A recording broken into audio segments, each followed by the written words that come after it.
Maatiiwwan Waaqayyoo hundumti keessaniyyuu dhugaa Waaqaan isiniin jedha of eeggannoo guddaa taasisaa.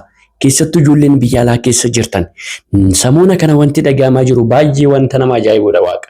Naannoo Tigraay keessatti namichi tokko monokseedha ofiin jechaa ture. Koobii monoksee uffata monoksee uffatee akkasumas fannoo Kiristoosiin qabatee namoota baay'ee eebbisaa ture.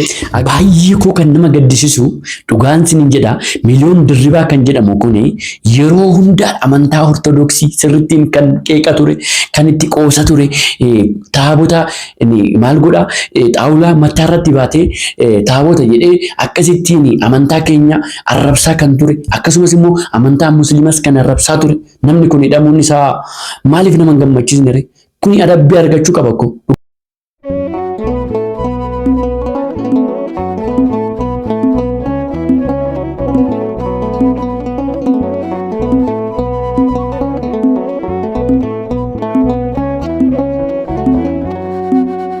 Shama akkam jirtu nageenyi jaalalli araara Kiristoos iddoo fi lafa jirtanitti isiniif haa bayyatu hordoftoonni miidiyaa Urjii Tawaahidoo hundumti keessan akkam jirtu akkam yoo nageessan akkam turtan ani nagaa koodha Waaqayyoof galannaa ta'u sinirraa badee jira dhugaa dhiifamuu guddaan isiniin jedha egaa samoona kana yuutuubis dalagaan jiru wantuma tokko tokkoof jechuudha.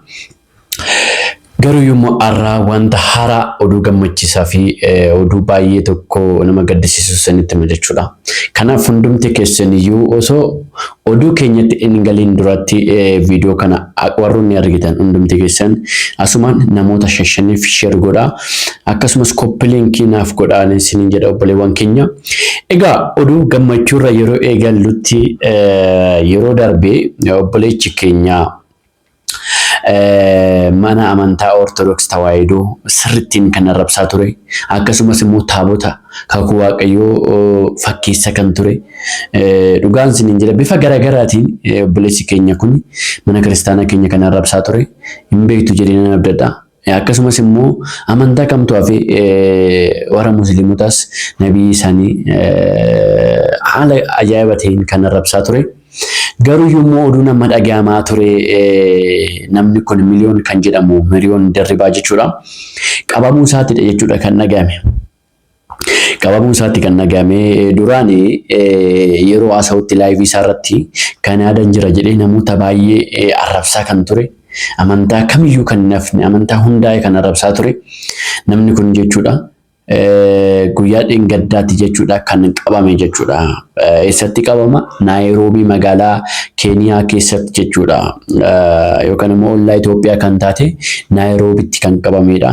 Kunis immoo dargaggoo musliimotaatiin kan qabame maaliif amantaa isaanis waan arrabsaa tureef jechuudha. Namni akkanaa kun immoo yeroo akkasittiin qabame adabbii argatu baay'ee tokko nama gammachiisa dhugaa dubbachuuf jechuudha. Maaliif wanta hin dubbatamne dubbachaa kan turedha namni kun. Waan baay'ee amantaa keenya amma sirrittiin kan arrabsaa turedha. Xaawulaa hojjetee taabota jedhee xaawulaa mataatti baatee yeroo xinqataa yeroo battamsee ayyaana cuuphaa irratti jechuudha. Bifa garaagaraatiin amantaa keenya arrabsaa kan turedha namni kun. Egaa amma immoo egaa obboleessi keenya kun miliyoon dirribaa kun qabamee hidhameen boodatti namoonni baay'een yookaan garee wangeelotaa yookaas immoo warri Protestaantii kun maaliif hidhama jedhachaa jiru jechuudha. Inni samoona kana inni baay'ee amantaan isaan beekamu samoona musliima ture dhiyoo kana Ortodoksii deeggara ture achumaan immoo Ortodoksii arrabsutti ka'e ergas immoo Yesuus jechuu qabi jechuudha jechi koo Protestaantiidha ofiin jechuu qabi jechuudha. Namoonni akkanaa kun amantaa keessa dhokatu malee yookaas immoo amantaatti dhokatanii siyaasa hojjetu malee amantaa amananii miti jechuudha. Maatiiwwan Waaqayyoon dubbachuu qabdan akkasumas immoo ijoolleen Protestaantii keessa jiranii yookaan amantaa Pheenxee kana keessa warroonni jirtanii kan hubadhaan isiniin jechuumaaf maaliif isin amma baastanis borummoo isin arrabsuu danda'a namni kun dhugaa dubbachuuf jechuudha. Nama gongumaayuu kabaja hin beekne nama akki dubbiin itti dubbatamu hin beeknedha. Dhugaan isiniin jedha. Jechi inni afaan isaa keessa bahu baay'ee kan nama gaddisiisu. Baay'ee kan nama naasisudha. Kanaafuu hidhamuu isaatti gammachuu guddaatu nutti dhagahama malee hin baasnettanii tattaafachaa kan jirtanis ni jirtu jechuudha. Garee wangeelaa kan jedhamtan yookaas immoo warri Pheenxee jechuudha. Kun immoo sinumaafuu bu'aan qabu. Dhugaan isiniin jedha. Maaliif namni akkanaa yoo adabamee adabbii isaa saniin deebi'e malee hin deebi'u. Yoo yaadatte hin ta'e yeroo tokkos qabamee ture namni kun. Yeroo biyya keessa jirutti amantaa arrabsee seera naamusaa fi safuu Oromoo cabse jedhamee yeroo qabame tokko yaadattu ta'e maaliif uffata shamarraa fa'a yeroo uffataa ture sanitti jechuudha. Na yeroo sanis qabamee adabamee ture garuu adabbii gaan hin kennamneef amma garuu adabbii gaan waan kennamu fakkaata. Ammi bakki inni galee jechuudha. Na namni kun baay'uma tokko amantaa keenya kan jeeqa ture kan arrabsaa turedha.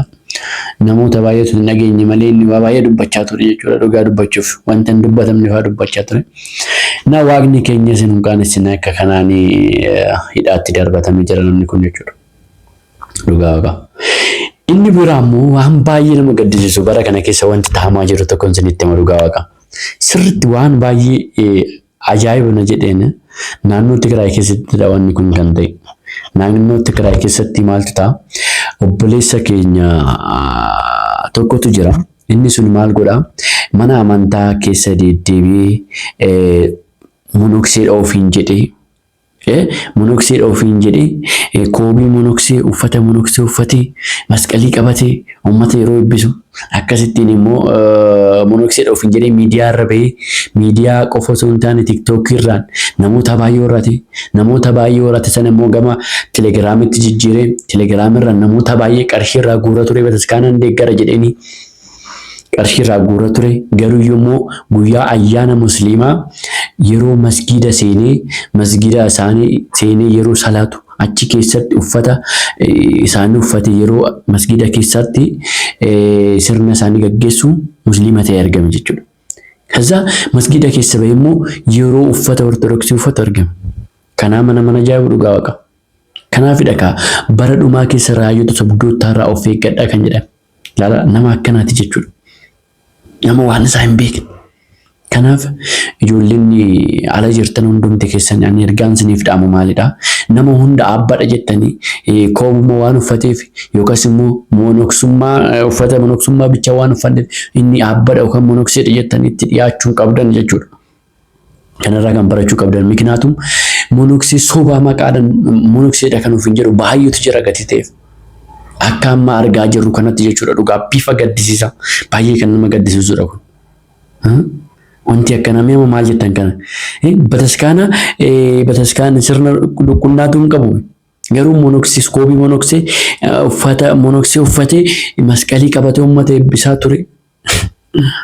Dhugaa waaqa akkasitti namatti hallaa jiru jechuudha bara kana keessa keessattuu ammas jiru monoksoonni baay'een miidiyaa irratti kan argaa jirtan. Kanaaf of eeggannoo taasisaa.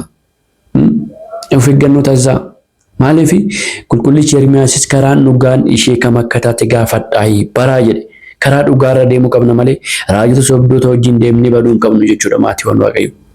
Kanaaf kana beekuu qabnu hundumti keenya jechuudha. Hundumti keenya dhugaa waaqa. Ani baay'ee waan ajaa'ibeffanii wanta kana irraa barattan jedhee kan isinitti fidaa jiru. Waa tokko irraa barachuu dandeessan jedheen. Sanaafuu hundumaayyuu monokseedha jettanii wanti hin jedhina jechuudha obboleewwan keenya.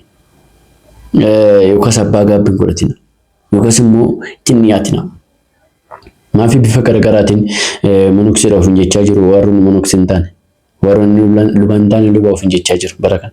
Kanaaf xinniqqaaqee of eeggannoo taasisaa jedha obboleewwan keenya. Waaqayyoon nu haa gargaaru.